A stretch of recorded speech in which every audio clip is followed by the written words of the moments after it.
கர்த்தருக்கு ஸ்தோத்திரம். இன்றைய வசனம் யோவான் 11:25.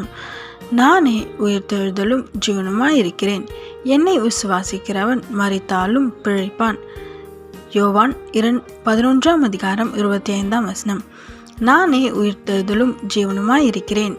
என்னை விசுவாசிக்கிறவன் மரித்தாலும் பிழைப்பான். இங்கே ஏசப்பா சொல்கிறாரு, அவர் தான் உயிர்த்தெழுதல் ஜீவன். ஆமேன். இப்போ கூட நீங்கள் ஏதோ ஒரு டாக்டர் ரிப்போர்ட்டை நினைத்து பயப்படுறீங்களே, இந்த மாதிரி டாக்டர் சொல்லிட்டாங்களே, டாக்டர்ஸ் கைவிட்டாங்களே, இவ்வளோ பெரிய வியாதியே இருக்குன்றத சொல்லிட்டாங்களே, மருந்து இல்லைன்னு சொல்கிறாங்களே, இந்த மாதிரி நிறைய காரியங்களை நினைத்து கலங்கி போகிறீங்க. என் பிள்ளைக்கு இந்த மாதிரி ஒரு பலவீனமா, என் குடும்பத்தில் இருக்கவங்களுக்கு இந்த மாதிரி ஒரு பலவீனமா? கேஸ்பா சொல்கிறார், பயப்படாத, நான் ஜீவன். உன் குடும்பத்தில் இருக்கிறவங்களுக்கு உனக்கு நான் சுகம் தருவேன்.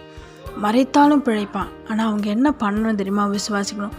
ஏசப்பா எனக்கு சுகம் தருவார்னு விசுவாசிக்கும் போது நிச்சயமாக ஏசப்பா சுகம் தந்து புது வாழ்க்கையும் புது ஆரம்பத்தையும் தந்து ஆசீர்வதிப்பார். அவர் தான் உயிர்த்தெழுதல். அவர் மரித்தும் 3ஆம் நாள் உயிரோடு எழுந்தார். அதே வல்லமையோடு இன்னும் இருக்கிறார். உங்களுக்கு சுகம் தருவார். உங்கள் குடும்பத்தில் இருக்கிற பிரச்சனைகள், சூழ்நிலை எல்லாவற்றையும் மாற்றி உங்களை ஆசீர்வதித்து உயர்த்துவார். ஆமேன்.